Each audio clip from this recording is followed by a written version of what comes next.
pour illustrer une autre facette encore de la recherche rennaise, nous allons accueillir Simon Guilleneuf, qui est doctorant à l'INSA Rennes et au laboratoire de génie civil et de génie mécanique.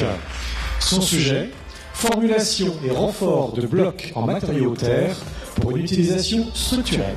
Simon, à toi de donner le top. Ma grand-mère était charcutière.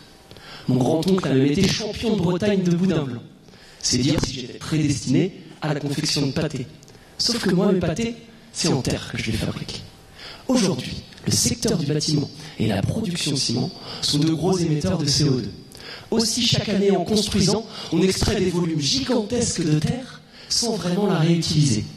Pourtant, la terre crue est un matériau écologique de construction, présent sur Terre depuis des millénaires.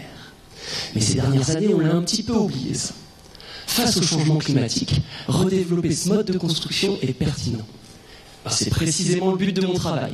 Développer des blocs reproductibles en terre crue, prélevés en Bretagne, écologiques et suffisamment résistants pour construire des bâtiments de 3 étages. Pour vous épater, je vais vous raconter un peu comment je m'y suis pris.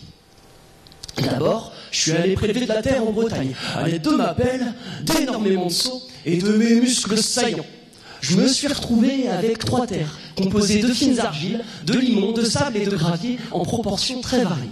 Ces 3 terres sont si différentes qu'il m'a d'abord semblé très difficile d'en faire des briques reproductibles.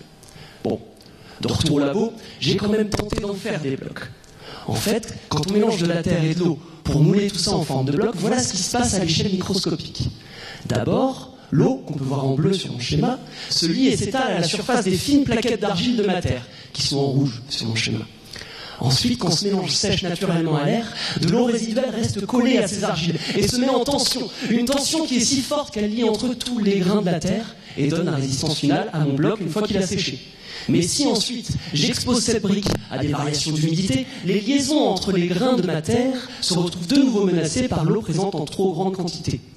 Et ça, c'est pas terrible pour ma brique qui perd en résistance. Je pourrais utiliser du ciment pour protéger ma brique, mais l'impact environnemental serait trop grand. Heureusement, des biopolymères peuvent nous aider.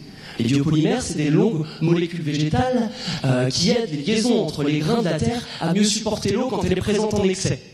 Dans mon labo, j'ai donc combiné mes 3 terres avec différents biopolymères, comme l'huile de lin par exemple. J'ai aussi tenté d'optimiser la façon de fabriquer mes briques. Après des milliers de préparations différentes, je me suis retrouvé avec un tas d'échantillons. Regardez, il y en a ici, qui sont mignons, hein. Eh bien, je leur ai fait subir d'affreuses épreuves. Je les ai écrasés sous d'énormes efforts de compression. Je leur ai fait absorber de l'eau en quantité gargantuesque. Je les ai soumis à de l'érosion, à de l'abrasion.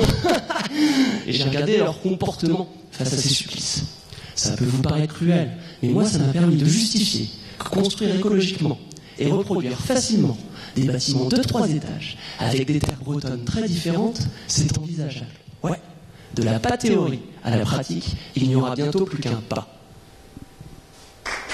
Merci Simon.